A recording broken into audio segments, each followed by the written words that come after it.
Hello guys, welcome to success point Jaipur. आज का हमारा टॉपिक होने वाला है जलवायु का। आज हम बात करेंगे राजस्थान के संदर्भ में जलवायु की, कि राजस्थान की जलवायु कैसी है और उससे जो कौन कौन से क्वेश्चंस हैं वो पूछे जाते हैं। सबसे पहले जलवायु, राजस्थान की जलवायु पढ़ने से पहले मैं आपको बता दूं टॉपिक के बारे में कि जलवायु किसे कहते हैं। जलवायु के जो अंतर्गत हैं उसकी भौगोलिक स्थिति आती है, उसका उच्चावच आता है, उसके स्थिति के कारण आते हैं कि वो कहाँ स्थित है। ये सभी जो कारक हैं वो जलवायु को प्रभावित करते हैं। जलवायु किसे कहते हैं, मुख्यतया मैं आपको बता दूं कि जलवायु किसे कहते हैं। किसी भूभाग अथवा स्थान की जो मौसम की दशाएं हैं, जो मौसम की दशाएं होती है दीर्घकाल तक, 10 साल 15 साल एक जैसा मौसम हो, जैसे शीत ऋतु पड़ रही है, वहां सर्दी सर्दी पड़ रही है 10 साल, तो वो क्या कहलाएगी, वहां की जलवायु। इसके साथ ही मैं आपको बता देता हूं मौसम। मौसम क्या होता है, मौसम एक निर्धारित अवधि होती है। क्या होती है, एक निर्धारित अवधि। निर्धारित अवधि के अंतर्गत एक दिन हो गया, एक माह हो गया।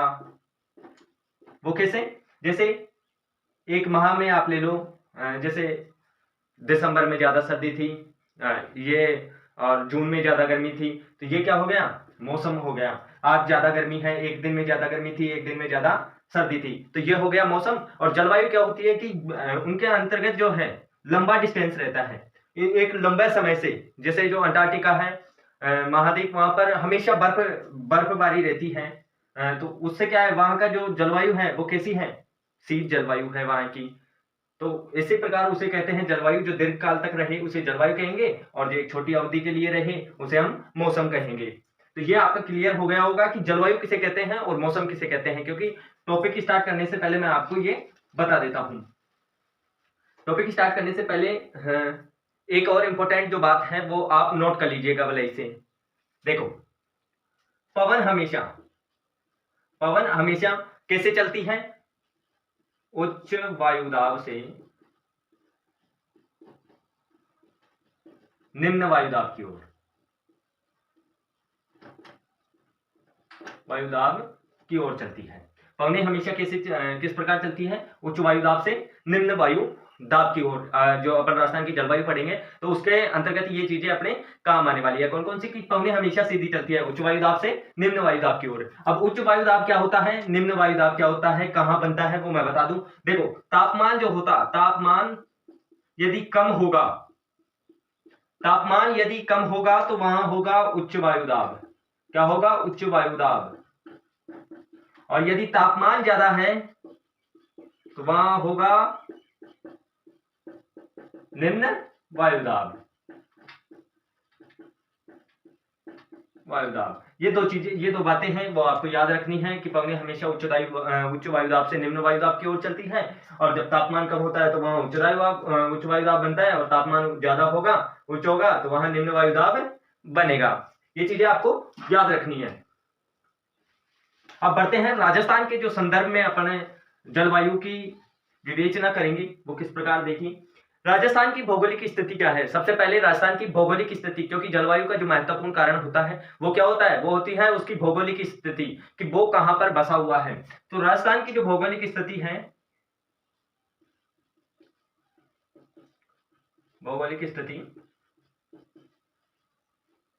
वो क्या है, भौगोलिक स्थिति देखिए, भौगोलिक स्थिति है 23 डिग्री 3 मिनट से 30 डिग्री 12 मिनट उत्तरी अक्षांश।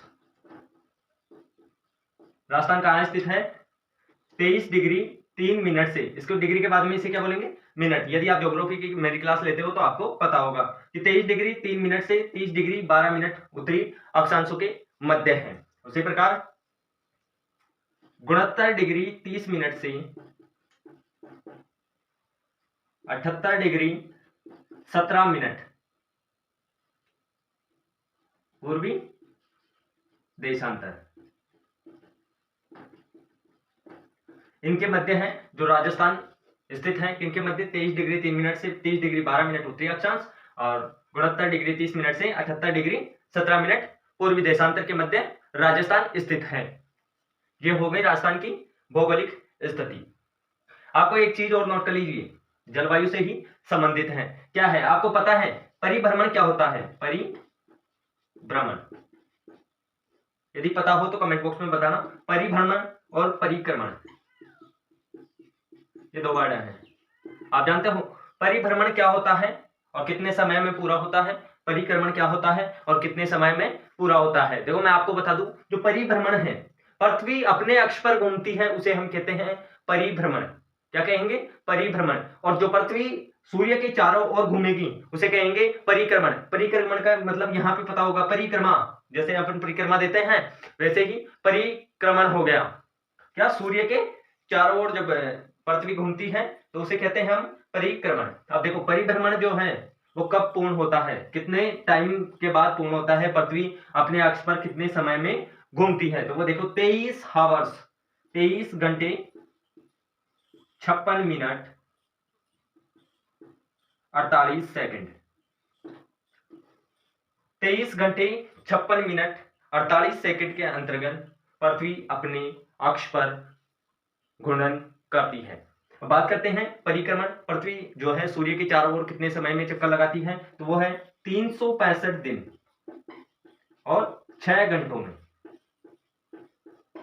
365 दिन और 6 घंटे, ये बेसिक नॉलेज है आपकी। कई बार जो एग्जामिनर है इनमें से क्वेश्चन पूछ लेता है कि जो कैसे क्वेश्चन पूछेगा, परिभ्रमण का जो समय है, पृथ्वी का परिभ्रमण का समय वो कितना होता है, ऑप्शन दे दिए जाएंगे। परिक्रमण का पूछ ले, परिक्रमण के लिए ऑप्शन दे दिए जाएंगे। इसके बाद में आपको जो बात करने वाले हैं वो दिन रात की। एक इसमें जो क्वेश्चन पूछा जाता है जलवायु में, वो क्या पूछा जाता है मैं बताता हूं, देखो आपको।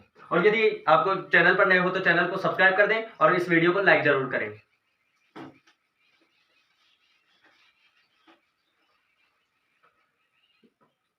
कई बार क्वेश्चन पूछ लिया जाता है कि यदि आपको पता होगा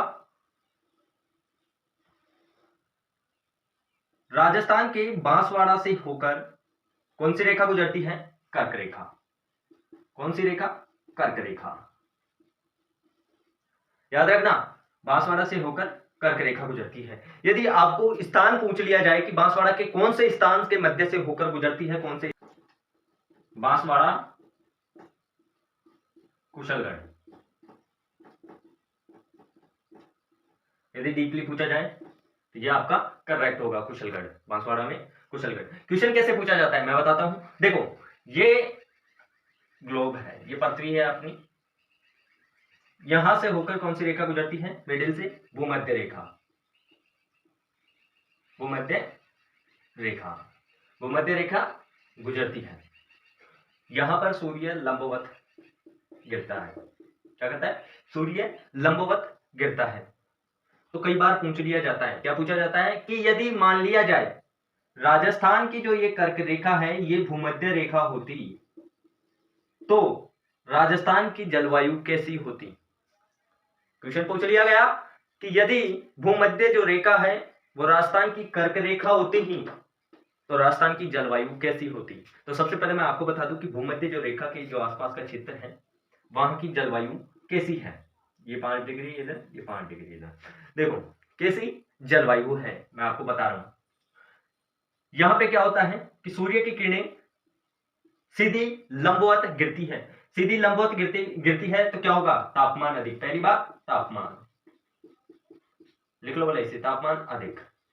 यह भी क्वेश्चन पूछा जा सकता है कि भूमध्य जो रेखा है वहां के जो आसपास की है वो जलवायु कैसी है, तो वहां क्या होगा? तापमान अधिक। तापमान कैसे? यहाँ सिंपली समझो कि सूर्य जब किरणें लंबवत गिरेगी तो वहां क्या होगा? तापमान अधिक। मैंने एक चीज और बताई थी, यदि तापमान अधिक होगा तो वायुदाब क्या होगा? वायुदाब होगा निम्न वायुदाब। क्या होगा? निम्न वायुदाब, निम्न वायुदाब। अब यदि यहां निम्न वायुदाब है, इस क्षेत्र में निम्न वायुदाब है, तो पौने कैसे चलेगी? पौने चलेगी यहां से उच्च वायुदाब से निम्न वायुदाब की ओर। मैंने आपको बताया था ये इस प्रकार चलेगी पौने। तीसरी चीज क्या होगी? यदि पौने ऐसे चलेगी तो यहां क्या होगी? वर्षा अधिक होगी। तो यदि मान लिया जाए कि ये जो कर्क रेखा है वो भूमध्य रेखा होती तो यहाँ क्या क्या होता? जलवायु कैसी होती? यहाँ तापमान अधिक होता, निम्न वायुदाब होता और वर्षा अधिक होती। ये जो क्वेश्चन है कई बार है जो घुमा फिरा के पूछ लिए जाते हैं। इसे आप याद रखना।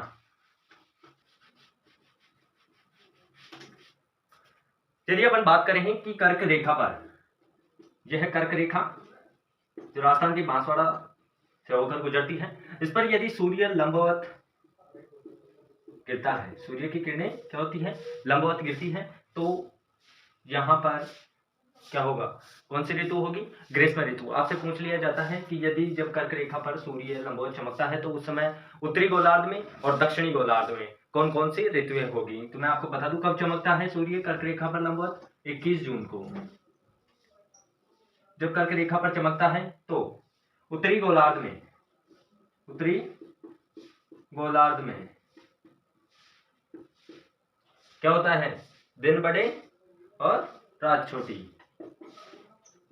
दिन बड़े और रात छोटी होने लग जाती है। कब से, जब कर्क रेखा पर सूर्य लंबवत गिरता है 21 जून तक। उसमें ऋतु कौन सी होती है, उसमें ऋतु होती है ग्रीष्म ऋतु,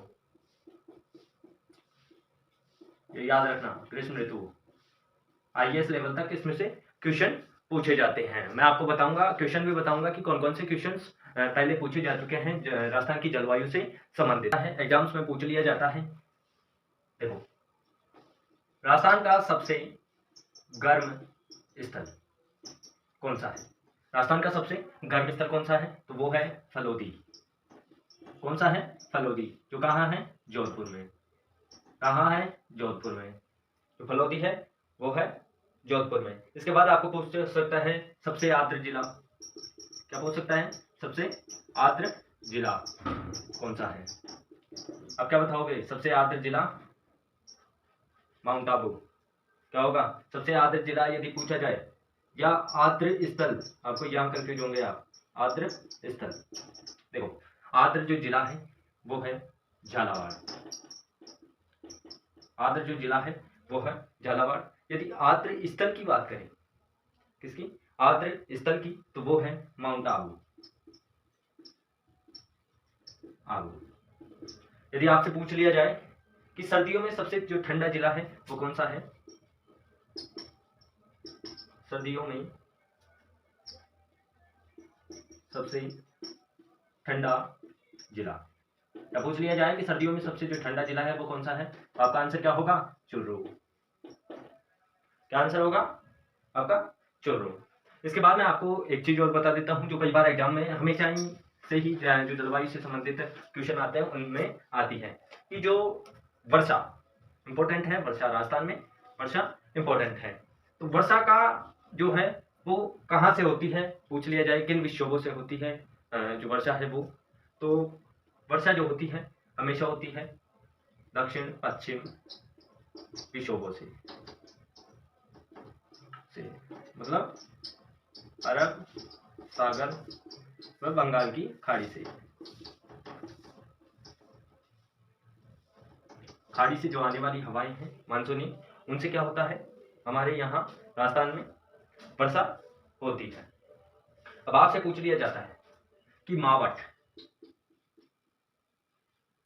मावठ क्या है। आरएएस प्री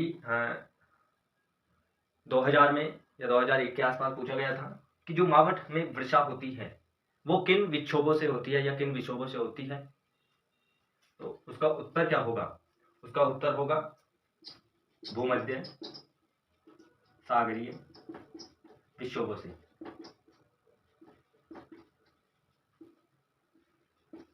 भूमध्य सागरीय विक्षोभ से क्या होती है, मावठ होती है। मावठ कब होती है, शीतकाल में या शीत ऋतु में।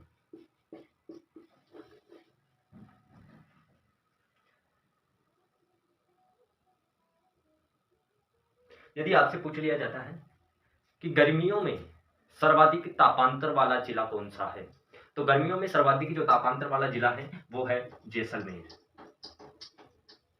सर्वाधिक तापांतर वाला जो जिला है वो है जैसलमेर।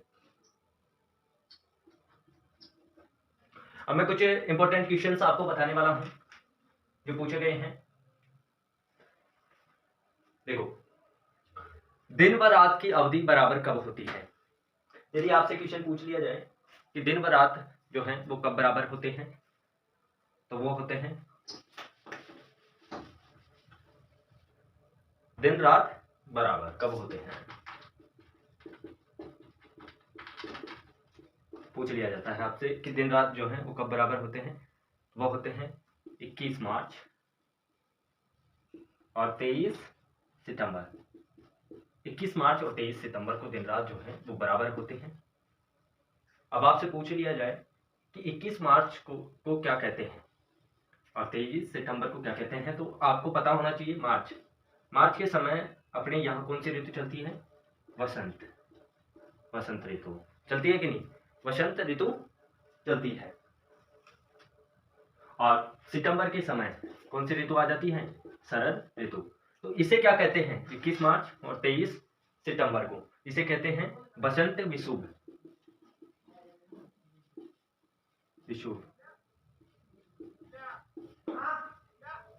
बसंत विषुव। और जो इसको कहते हैं 23 सितंबर को शरद विषुव। 23 सितंबर को होता है शरद विषुव और 21 मार्च को होता है बसंत विषुव।